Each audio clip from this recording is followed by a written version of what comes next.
Hello, welcome to the Everything is Black and White podcast. Hope you guys are all doing well. Andrew Musgrove here. Do a thumbs up, hit subscribe, leave us a rating and review, get into the comments. We're going to celebrate Newcastle United's 2-1 victory over Manchester City. As you can see, I'm back at home now, back from St James's Park, and just reflecting on what was an absolutely superb night for Eddie Howe and Newcastle United. The manager's 100th win, by the way, for Newcastle United, and he got his tactics, he got his formation absolutely spot on. Don't let anyone else tell you that this was not deserved by Newcastle United, because it was 100% deserved. They should have won that game as well, by the way, by maybe 2, 3, 4 more goals. They had their chances to really put distance between themselves and Manchester City. As it was, one goal in it, doesn't really matter. 3 points is what matters. They've beaten Manchester City thanks to a double from Harvey Barnes, and it was an all-round brilliant performance by Newcastle United. And we're going to talk about it. We're going to celebrate it. We're going to have a bit more of an in-depth chat on Monday with Mark Crothers about it as well. But I just wanted to bring you some quick analysis because it didn't feel right to sign off on this wonderful Saturday evening without talking about it. What a joyous and famous win for Newcastle United. Now, I think what's really interesting is that if you tell anybody that Newcastle United are leading 2-1, 8 minutes of stoppage time against Manchester City, you say to them, what happens? What happens now? The majority of people will say they are definitely 100% conceding at the very least an equaliser. Because Newcastle United have been here before. We've seen it against Arsenal, we've seen it against Liverpool, where they should have made more of their chances, and they go into the death and then they crumble, and literally the last attack of the game they lose the game, and it felt like this could happen again. History could repeat itself. That little niggling doubt at half time when you've seen Nick Voldemort have two chances saved, when you've seen Harvey Barnes miss an absolute, you're sitting there and you're thinking, should have taken those chances. We all know what's going to happen in this second half. Man City are going to hit us. They're going to punish us. A bit like the Barcelona game when Newcastle had loads of chances in the first half and didn't take them. Oh, no, no, no. Whatever happened at half time, whether it was just maintain your levels because you've been superb, because you've been the better side, whatever the team talk was, it absolutely worked. And Newcastle United didn't just hold on. They deserved this.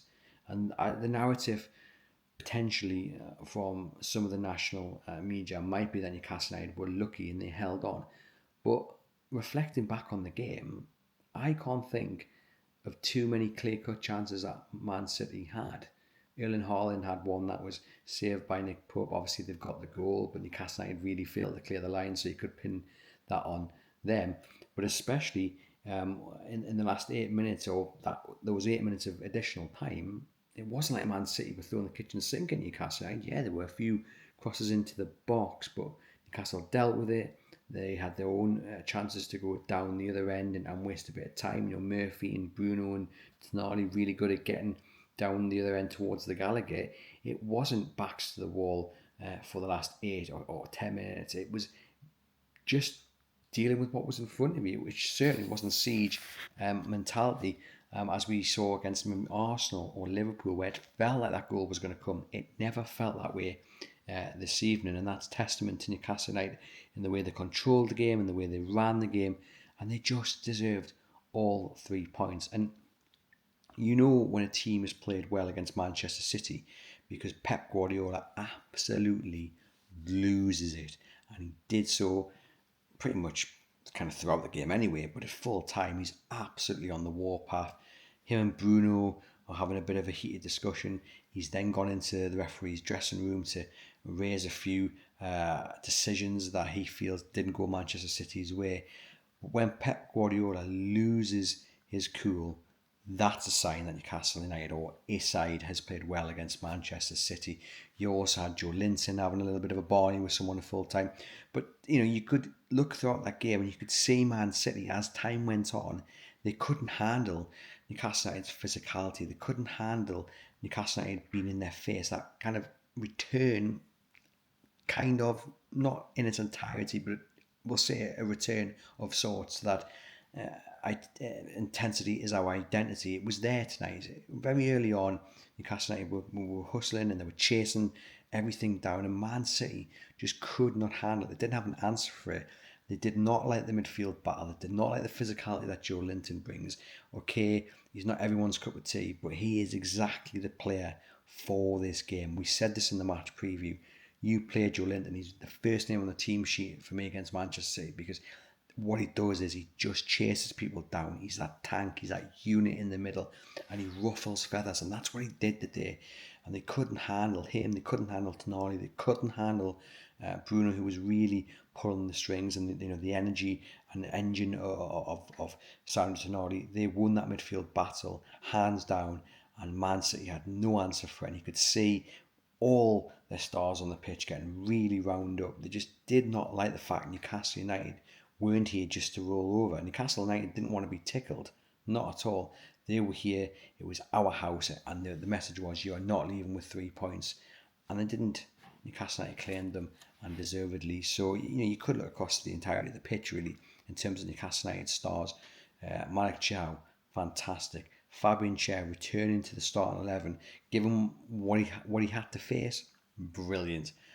We've mentioned the midfield. Harvey Barnes gets a brace, lovely. Jacob Murphy did his all. Voldemort tried his best. It was physical, handled himself really well. Some really nice touches. On another day, could have had 2 goals, had a header saved. Fantastic save by Donnarumma.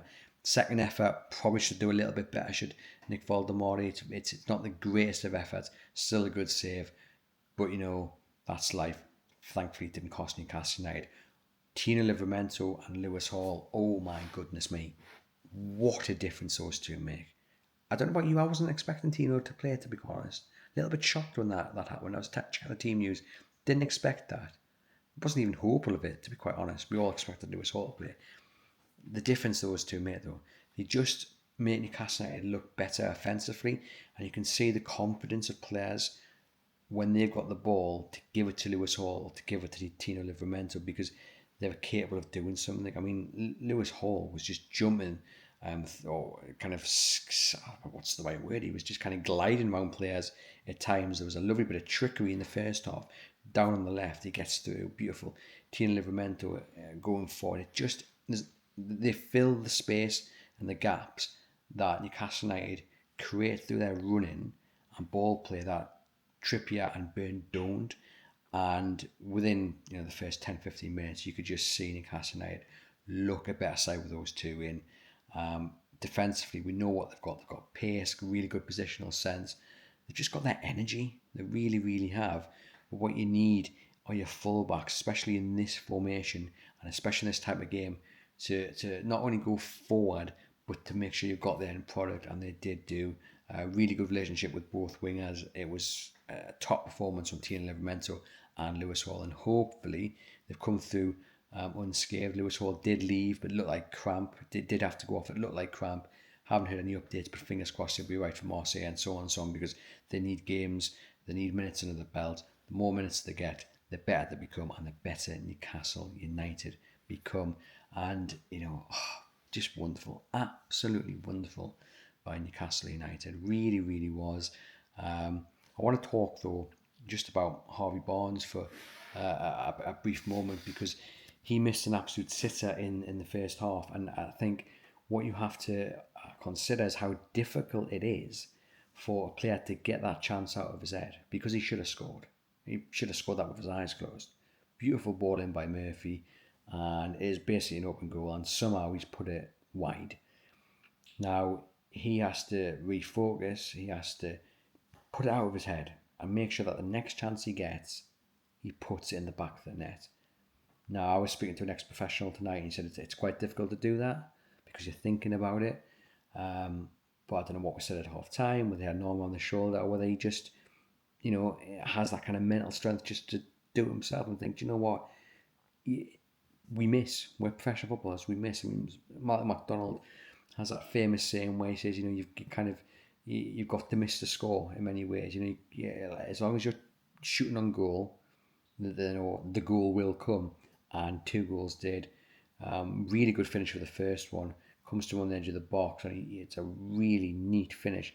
The second one is grabbing a few headlines, and it's a few headlines which is making me a little bit angry, shall we say. I don't really want to let my anger or any anger slip into what we should be doing and celebrating when it comes to Newcastle United. But I was listening to the radio on the way back from the game, and they said Newcastle United have beaten Man City 2-1, but in controversial, what was the right word?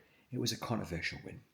And then they go on to describe the controversy and the fact that the Man City defender's sleeve was the fine margin to allowing Newcastle United's second goal to stand. And it's like, what? What are you on about? How can it be controversial?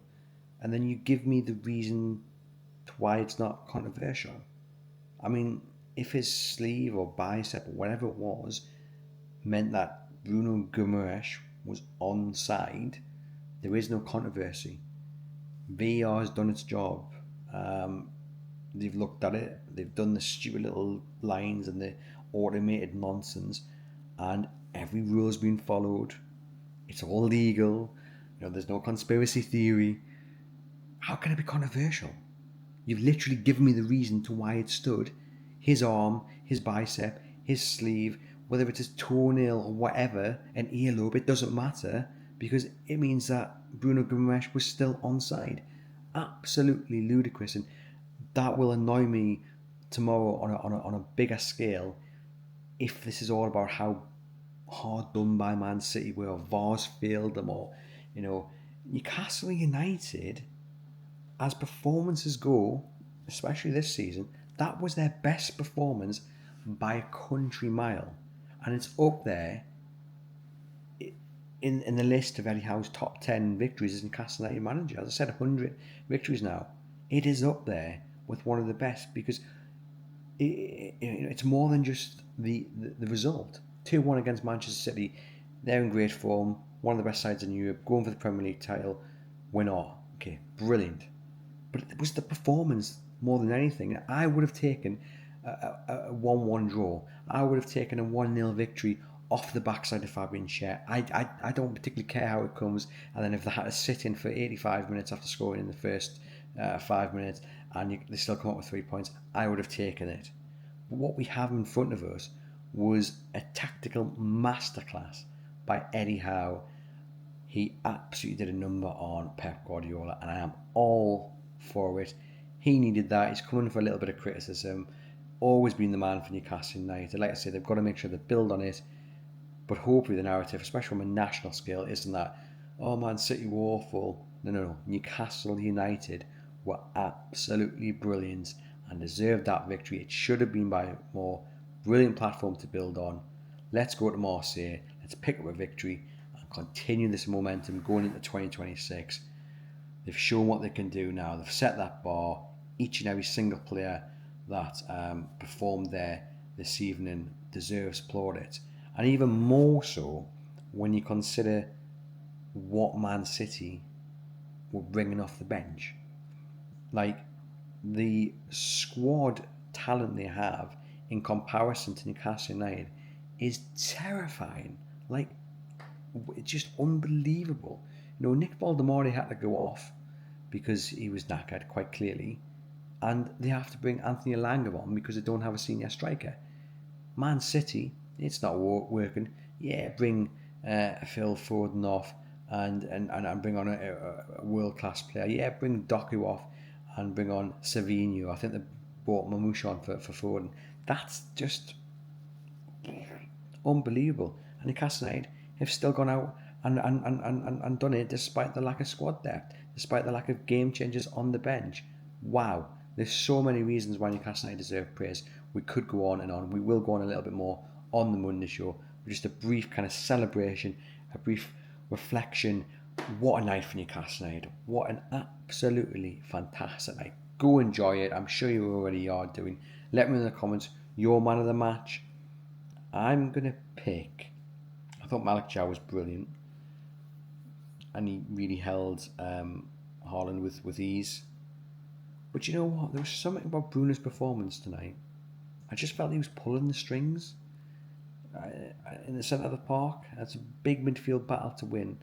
I thought it was a really good performance from him, and I just also want to say big well done to Joe Linton. Of course, picking up his customary yellow card, but making sure that he did it with like 4 minutes left brilliantly, all in there. But yeah, you could have probably 6 or 7 picks, to be honest, when it comes to man of the match. Let me know in the comments your thoughts. I'll be back on Monday with the Monday show as we talk a bit more about Newcastle United and Man City, and then look ahead to Marseille as well. Loads of content coming up next week because it's just a massive schedule for Newcastle United, which means it's busy for us as well. But can't wait to bring you everything we've got. Do it, thumbs up, hit subscribe, hit that link in the podcast description box for your NordVPN subscription, and I will see you guys on Monday.